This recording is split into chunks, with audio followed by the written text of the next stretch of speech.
Okay mga kabihero, tapos na po yung ating overnight.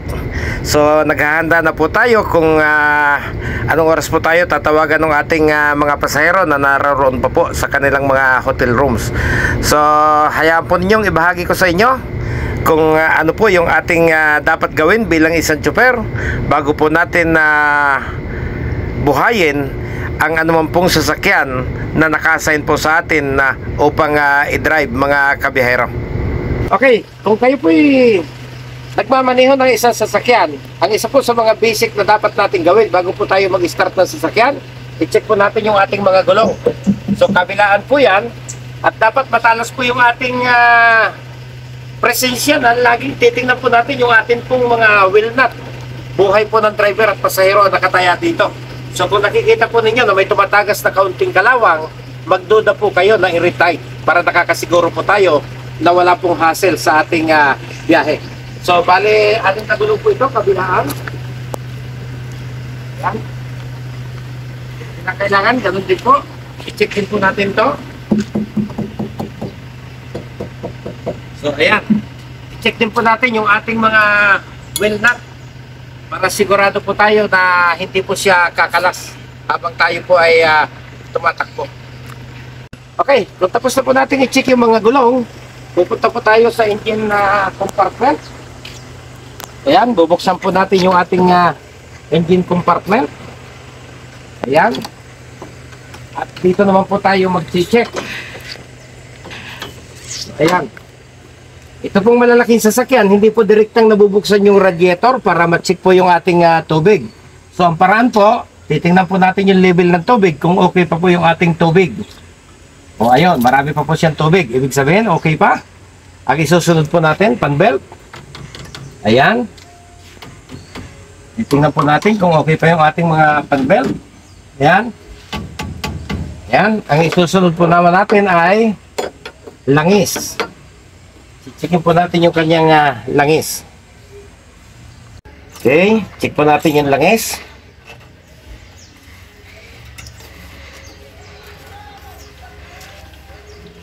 Yun. So sa mga baguhan pong driver at gusto pong mag-apply sa mga malalaking kumpanya, ito po yung mga basic na hinahanap po ng mga examiner. Ano po? Huwag po ninyong kaliligtaan. Kahit bagong patay po yung makina, ay mag-check po nitong langis. Ayan naman po yung sa ATF. So madali po itong maramdaman. Pag tumigas po yung ating manubila o kaya umingay, so yun po yung oras para i-check po natin siya. Lalo kung wala naman po siyang leakage mga kabiyahero. Yan po yung mga basic kapag mag-check po tayo bago po natin paandarin yung ating mga makina. Yan. Okay, isara na po natin siya. At pupunta naman po tayo sa kung paano po tayo mag-start mga kabiyahero. Ayan. Okay, ito naman po tayo sa pag-i-start na po ng ating engine mga kabiyahero. Ayan. Naka-manual pa po yung ating pintuan. So kapag kayo po first time nadadalahin po ang isang sasakyan, huwag po kayong mahihiya na magtanong sa mga mekaniko o mga technician po ng isang shop para malaman nyo po kung saan po ginagamit yung mga switch ng ating mamanihuhing sasakyan mga kabiyahero. At kung kayo po'y bagong dating sa grahe, wag po kayong basta aakyat ng bus at mag-i-start. Dahil baka po matimingan ninyo na yung mekaniko ay kasalukuyan pong nag-check up ng makina, ay magdudulot po yan ng malaking aksidente. Sa nakita nyo po kanina, napakalaki po ng ilisin ng radiator, napakalalaki po ng pan belt. So kung basta po kayo aakyat sa bus dahil inyo nga pong unit yon na regular, bigla nyo pong in-start at nagkataon pong nandun ang mekaniko, ay sigurado po magdudulot po yun ng isang napakalaking aksidente mga kabiyahero.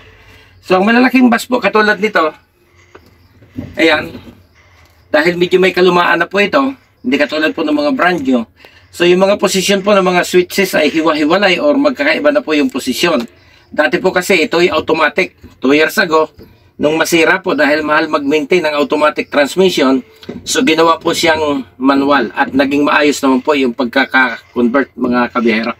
So ito po yung may tinatawag na relay. Yan, ibabaon po natin. Kumbaga sa bahay, yan po yung main switch para pumasok po yung kuryente. Pagkatapos, ito po yung ignition niya. Ayan. Ayan. So ayan, umistart na po siya. So dahil po ito air condition,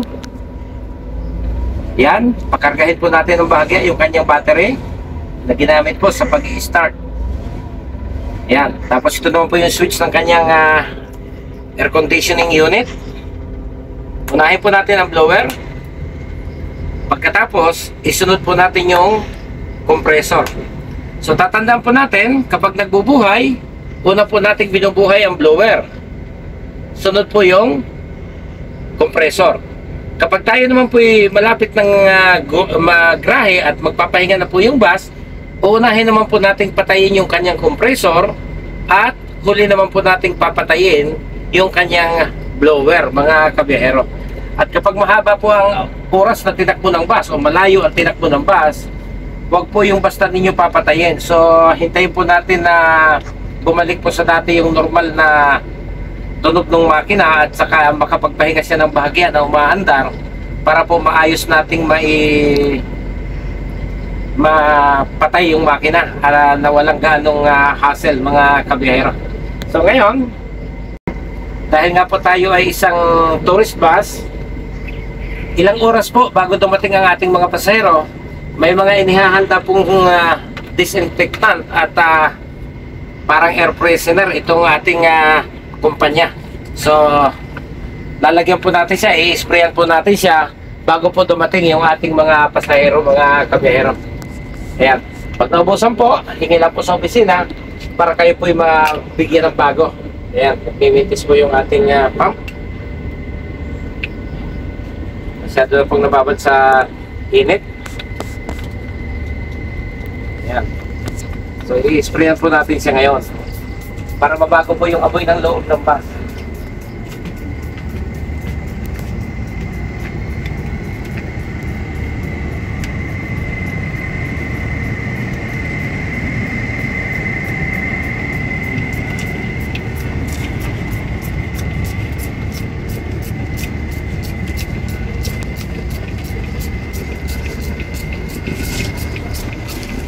So ayan, mabago na po yung ating bus. Na-sprayan na po natin siya. Ayan, so ito po mayroon din tayong TV set. Mayroon po tayong pang karaoke. Ayan po yung kanyang video okay po tayo. Ayan po yung kanyang player. At mayroon din po tayong black box para po sa TV. Ayan po yung ating amplifier. At ito po yung ating microphone. So kung kayo po aspirante o baguhan po kayo nagkaroon ng sasakyan, wag na wag po ninyong kalilimutan yung mga basic po na dapat gawin ng isang driver para makaiwas po tayo sa problema kapag tayo po ay nasa highway na. So ayan, namatay na po yung indicator light na pula. Ibig sabihin yung hangin ay kumakarga na, air brake po kasi ito. Ayan, so ang ratio po ng hangin bago natin patakbuhin ay kinakailangan po na umabot sa halos 140. Saka po magiging maayos na magamit yung preno at saka yung pong clutch. Ayan, so ito naman po, kapag napansin po ninyo itong bomba ng langis ay bumagsak, so may problema po yan. Hindi nyo po pwedeng pwersahin na ibiyahe kapag bumagsak po yung bomba ng langis. Kaya po yan ay may gauge. So ito naman po, kapag kabisado nyo po ang sasakyan at familiar po kayo sa kanyang temperature gauge, so ito po hindi umaabot ng lampas sa 180. So kapag yan po humigit yan, ay magduda na po tayo. So dapat yan po pandalas po ang ating tingin dito sa dalawang gauge na ito. Ayan, itong temperature gauge at saka yung pong bomba ng langis. So kung yung pong mga kotse mayroon pong tinatawag na handbrake, ito naman pong mga air brake ay mayroon pong tinatawag na maxi. Ayan, oh. Ayan. So gagalaw po yan. So pag yan po inyong ibinaba, nakapreno po yan. Oh, hindi na po siya gagalaw. Yan po yung katumbas ng mga handbrake po sa ating mga maliliit na sasakyan, mga kabiyahero. So sana Ang ibinahagi ko po ay makatulong ng malaki doon po sa mga baguhang gustong maging driver sa malalaking kumpanya. So yan po yung mga common, mga basic po yan na hinahanap po habang kayo po ay dadaan ng test sa kanila pong kumpanya. At kapag kayo po ay dumadaan sa actual na road test, huwag nyo pong kalilimutan na habang ginagamit nyo po yung sasakyan, ay itanim nyo po sa inyong isipan kung saan po nakaposisyon yung mga aro ng mga gauge. Dahil posible pong tanungin sa inyo yan kung ano po yung posisyon ng temperature gauge at saka ng oil gauge habang kayo po ay nagmamaniho. So kung mga 45 minutes po kasi kayo na niro-road test, 3 to 5 minutes po kapag nagmintis po yung tubig, automatic po mag-overheat po ang inyong sasakyan kapag may problema at hindi po ninyo napansin. So ang talaga pong paraan para makaiwas tayo sa hassle, pandalas po ang tingin natin dito po sa mga gauge na ito. So yung mga bagong sasakyan po, yung iba may buzzer, so i-aalarma yung driver. Pero kapag medyo luma na po, siyempre hindi po natin masasabi na anumang oras may kumalas na pyesa at magdulot po ng mas malaking problema sa atin pong mga makina. At may isang bagay pa po pala. Ayan. Ito pong ating mga pedal. Kapag ganito pong manual, yan po ay ABC. Ano po? Accelerator, brake, at clutch. Yan. Pag automatic, wala po itong clutch. Yun lang pong dalawa. Palipat-lipat lang po yung paa ninyo yan. So sa mga sasakyan pong moderno, mayroon pa pong tinatawag na ito foot brake. Ayan. Ito naman po ay exhaust brake. Ayan. So yung exhaust brake po, ginagamit po yan sa mga kurbadang matatalim. Yung mga tinatawag nating sarado kurbada. Para maiwasan po tayo tumapak ng tumapak sa preno at baka po mag-init yung ating mga brake drum, masunog po at pumutok yung ating mga gulong, mga kabihero. So sa mga modernong sasakyan po, mayroon pa po silang tinatawag na Tilma retarder. So isang uri pa rin po yun ng preno. So ito po ay medyo tinanggal na yung kanyang Tilma dahil siguro po yung disenyo ng ating kalsada sa pakiramdam po ng mga driver ay hindi po gaanong epektibo dahil sobrang lakas nga daw po kapag ginagamit yun, nagkamali ka kung anong posisyon ng switch na ginagamit.